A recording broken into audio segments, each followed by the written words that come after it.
Good day and welcome to Missionaries of the Poor and the Church, the program The Church and the Poor.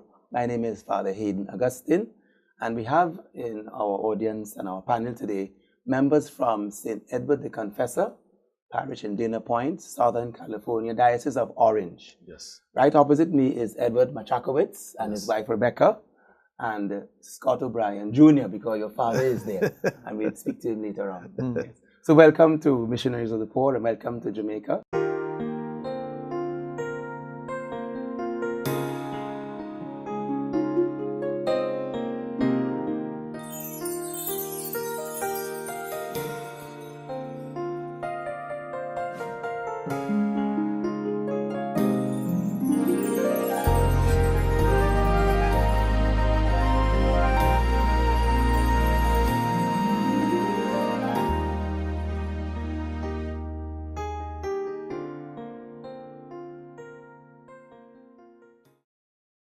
And it's your first time, Ed? Yes, sir. It's my first time. Yes. What brought you here, Ed?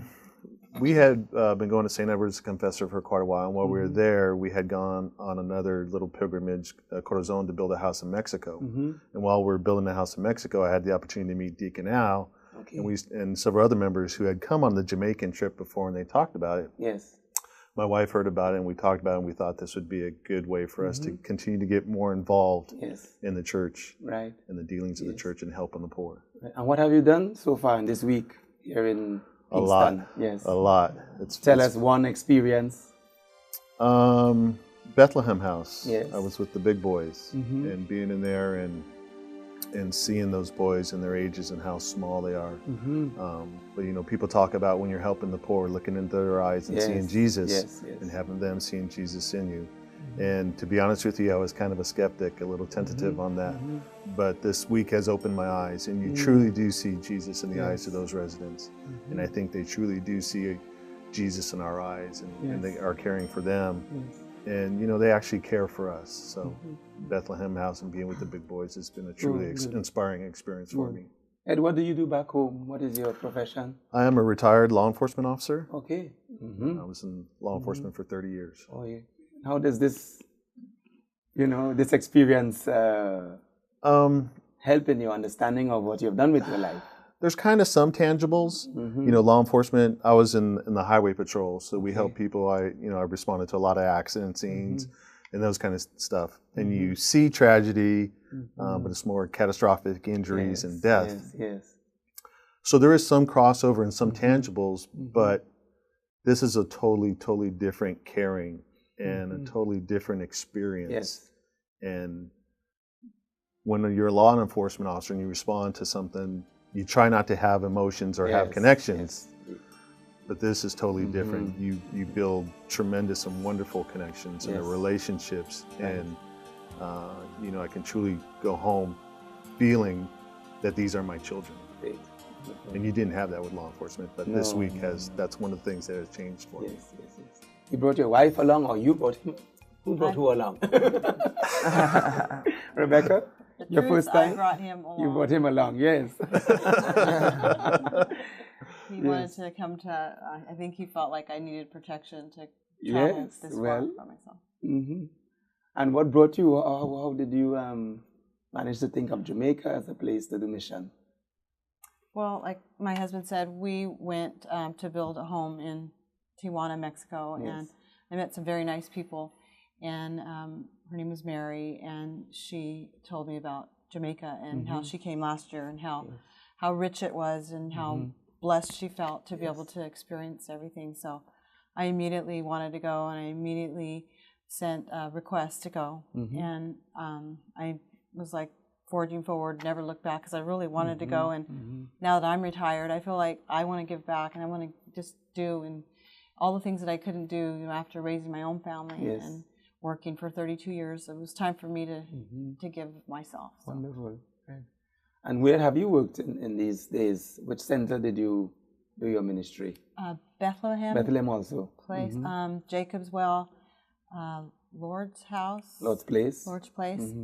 And today we went up to the mountain. Okay, Mount Tabor. Yeah, Mount Tabor. Yes. So 4 places. Which center seems to have struck you seem to have had a great impact on you? Or what experience you might? They all want to had share? a uniqueness to them and a different, touched me in a different Yes, way. I yes. mean, there was no one that was, if the Bethlehem, house, I went back Yes, twice yes. because, I love children Yes. and I just want to hold them, and I just want to, like you said, see Jesus in their eyes, and hopefully they saw Jesus in my eyes. I just want to hug them and hold them, and I want them to hear my heart, and I want my cheek on their cheek, and I just want them to feel really, truly loved, and I want to take them home. I'm trying to figure out how I can do How that. to do that? And then the others, the men, I was a little bit nervous at first, but The men in which center? in Lord's Place. Place. But That's at the HIV section. no, Faith Center. Faith Oh, that's Center. Faith Center. I apologize, Faith Okay. Center. So I was at Faith Center, and I was a little nervous at first, but then, I just realized that God's with me, Yes. and I'm being protected, not only by God but by the brothers and my husband, and I just prayed a lot before I went, and so I know that I was being, watched, and so I became strong, and I just realized that, I have a father, a brother, son, and my, son has a lot of friends the same age, and so I just took on the mom role Yes. when the men, wanted certain things. But, Right. and then, of course, show them the love and, try to touch them as much as I can and tell them how beautiful they were and how, I remember going into some of the bunks and telling the men that Jesus loves you and you're amazing, and just try to tell them, positive words, and because it's true, they are, and, they touched me as well. I mean, and the women, of course, they touched me. I just connected really well at Jacob's Well because,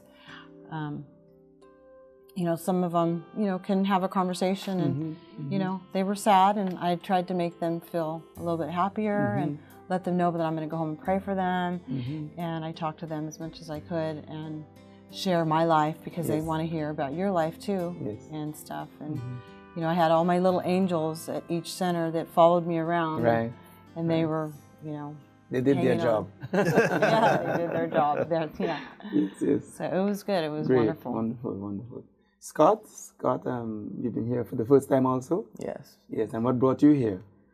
As you mentioned earlier, my father mentioned that Al had brought it up to our parish. Yes. He's been going for several years, and he expressed interest to me in going. So we went to the first meeting, and Al and Linda did a great recruiting job because I really wanted to go.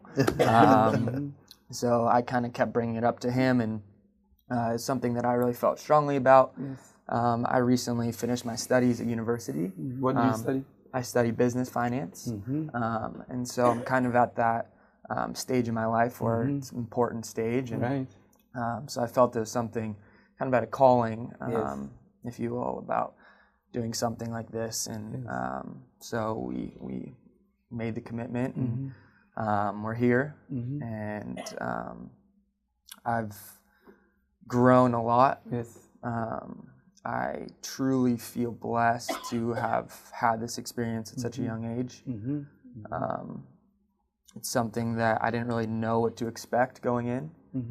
You think it will influence the decisions you make about your job, your Absolutely. profession when you go back home? I mean, definitely. My profession it will have an impact on my everyday life. Yes. More so my everyday life. I think Yes. the decisions I make, the way I live my life, Yes, and yes. just being able to give back. And Right. I mean, it's not as much as giving back, but getting back. And I feel like I've gained so much from this experience. Yes. Obviously, we're here to interact and help the poor, and that's what we've done. And Yes. but I just feel really blessed about how much I've truly gained from this experience. It happens. It really happens. As Jesus says, the measure you give is the measure you receive. In fact, overflowing, full measure, shaken together, running over will they pour into the hem of your garment. I mean, it's true. It's true. You get back so much more than. Let all creation praise His name. There is no other one like Him. He's a God of life, and we're His sheep.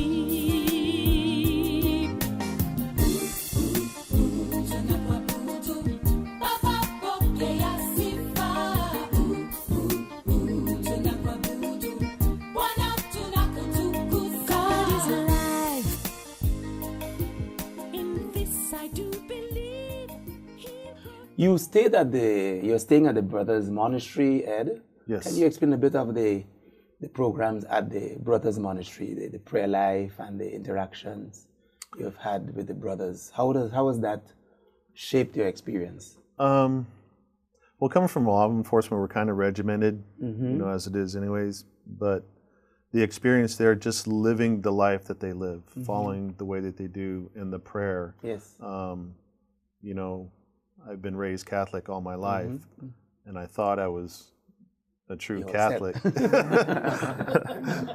As they say, I thought I was the holy roller, but you don't realize until you get here and the amount of prayer and the meaning of the prayers and what the prayers mean and how that helps you to get through when we go to the centers and help the residents, and how you can pass those messages from those masses and those readings and the songs. The songs are just beautiful.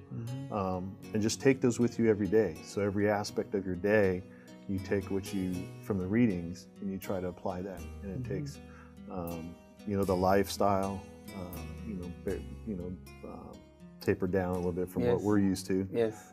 Living in dorms. And bunk beds with mosquito nets, cold showers. Right, exactly. Except some days the cold showers are very welcome because the weather is so hot and humid. But we've always tried to live a simple life. We always try to tell our kids, especially in today's society, the younger kids, they want the best phones, they want the best computers, they want the best clothes, they want the best cars. And you want to give them those things, but you want them to work to get those things. Now this experience from us is, okay, you want those things, but how can you earn those things by helping somebody less fortunate than you are? I don't want to pick on my daughter, but she's got tons of clothes. She's got 4 closets full of clothes. Oh my. Send one to Jamaica. Well, truly, I could go back and get 3 of those closets and send them here. So, to her, it's like, do you truly need those? Okay, if you do, because she does have a job. However, rather than just discarding them, like you say, let's package those, let's bundle those and give those to the less fortunate. Yes. So now they can have something that's going to be nice and precious in their life. That was nice and new to you. It's going to be nice and new to them, and it'll enrich and make their life a little bit better. Yeah. Yes. Good, Ed. Yeah. Rebecca, the life of the brothers, the lifestyle of the brothers, how was it impacted, especially as a mother of a family? How many children do you have? We have 3. 3. And how does that affect the way you treat your children and how you live out your family life back at home?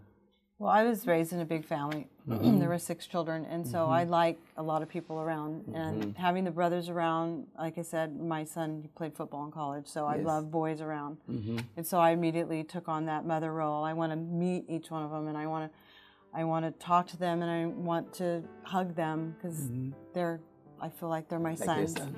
And then just watching them and being so inspired by their love for God and their love for the residents and their love for us, and they just have so much love, and I love that about them, and I can't say enough about how welcome they made me feel, and how not for 1 minute did I feel like they didn't treat me good. I mean, just the whole experience watching the brothers, I was just amazed the whole entire time about, I'm inspired to bring my son and the whole football team back. I want them all to come. And the 20, something-year-olds, they need to come and help. And he would especially like the sports that we went to the other night. So, which sports is this?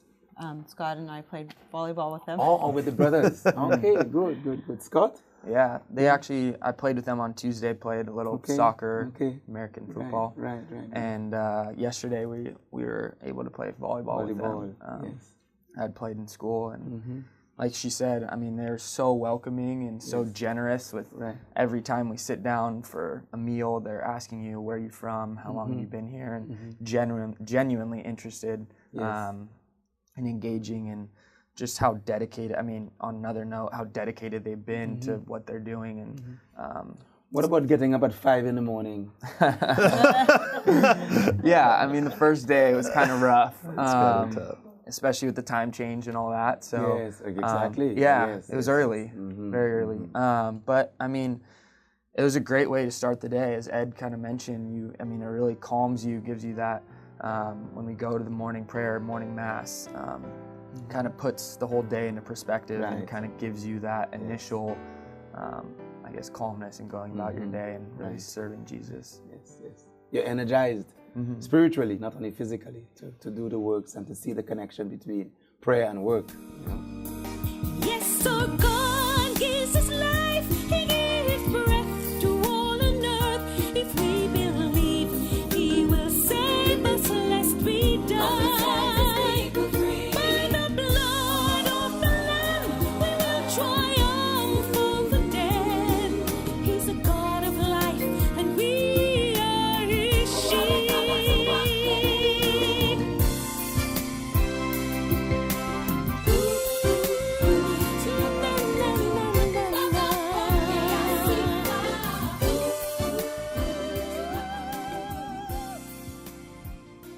Let's turn to the audience, and I will give the mic first to Deacon Alskaduto.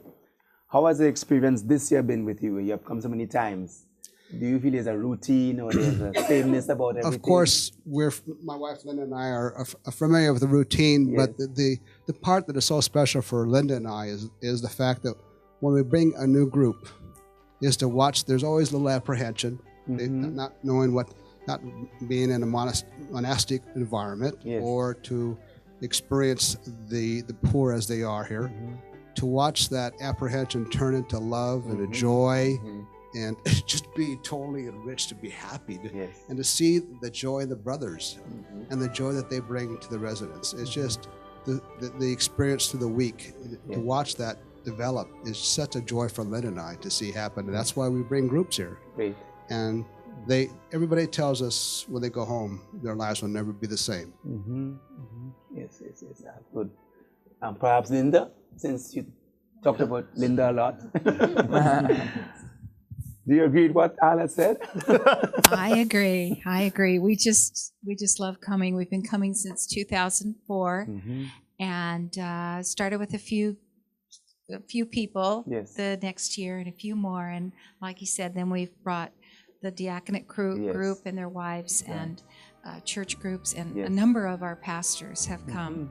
And it's always good to be back and be with the brothers and have that monastic life, but also be with the residents in all the centers and all their special needs, and be able to be a part of that. It's a beautiful experience, and I look forward to it every year. Yes. So thank you. Thank you. And then Scott O'Brien Sr.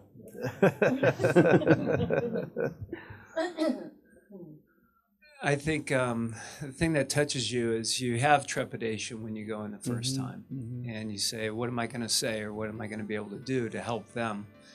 But when you walk in, the joy that they have when they see you, and the love, and you're so happy to be there, to help them. And then as you watch the brothers go through each of the routines, cleaning the floors, helping them, feeding everybody, it's inspiring. Yes. Where do you say, okay, I can focus on the detail of helping somebody else, hopefully maybe to a part of the level they do. But you also mentioned which center. Each center touches your heart in a different way. Right? I think the most trepidation I had was seeing the babies, the innocents. At Bethlehem. But when you start rubbing their back and they just start smiling and you start loving on them, you overcome whatever fear you had. They're like us. Yes, they are. In many ways. In many ways. Yes. So I feel blessed to be here. Yes. You have any more sons or children? I have 2 other sons. You gonna bring them down next year? They're waiting to hear the experience. Odds are yes. Good, Scott. All right, so pass the mic now. No, pass to your right. Yes. No. Hi, Laura Perez Yes. from St. Edward's, Dana Point. Yes.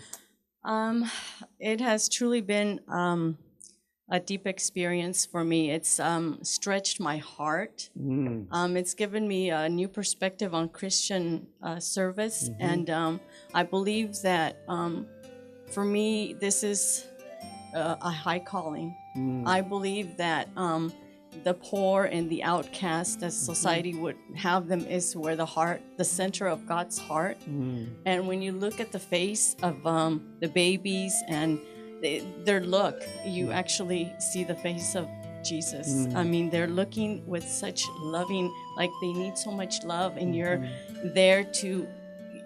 They really love you, and you receive so much love from them. You know, that is, money can't buy that. That's something that is unattainable, to be able to see that. Yes. But you know, without having this experience, you really don't know that. You know, and like I said, I believe that it's you know, they're at the center of God's heart, and they're the apple of His eyes. the eyes of Jesus. Honestly, and it's. For me, that's what it is to live the gospel, you know, living the life that Jesus has called us to. Well, and he says it very clearly, isn't it? You know, when you have a party, invite the lame, the deaf, and the blind, and the dumb, those who can't repay you, at least in money or in prestige or status, you know. But as you say, they stretch our heart, they make us love more. It does happen. When I look at the flowers, the rain and streams, I shout your name. I shout your name. I praise your name, oh God. When I look at the sunshine, I see your light. I shout your name. I shout your name. I praise your name, oh Lord my God. You made humanity a little less than your divinity. Oh Lord my God, we marvel you are.